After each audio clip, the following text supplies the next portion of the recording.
పొరుగు దేశాలు పాకిస్తాన్, చైనా, బంగ్లాదేశ్తో విభేదాలు కొనసాగుతోన్న వేళ ఈ ఏడాది రక్షణ రంగానికి బడ్జెట్ను కేంద్రం భారీగా పెంచింది.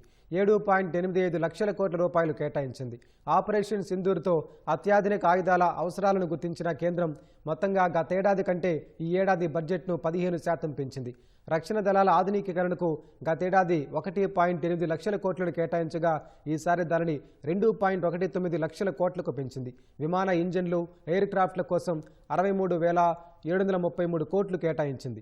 నౌకాదళానికి 25,023 కోట్లను కేంద్రం కేటాయించింది. దళాల రోజువారీ కార్యకలాపాలు, వేతనాలు, ఇంధనం, రేషన్, ఆయుధాల నిర్వహణ, మందుగుండు వంటి వాటి కేటాయింపులను 17.24% పెంచింది.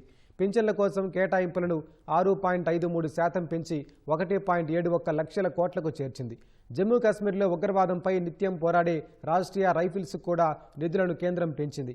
గత 3 ఏళ్లతో పోలిస్తే అత్యధికంగా ఈసారి 255 కోట్లు కేటాయించింది. రక్షణ రంగంలో రహస్యమైనవిగా భావించే స్పెషల్ ప్రాజెక్టులకు 1,989 కోట్లు కేటాయించింది. ఈ బడ్జెట్పై స్పందించిన రక్షణ మంత్రి రాజ్నాథ్ సింగ్ భద్రత, అభివృద్ధి, ఆత్మనిర్భర్ను బ్యాలెన్స్ చేస్తూ పద్దును సిద్ధం చేశారని చెప్పారు.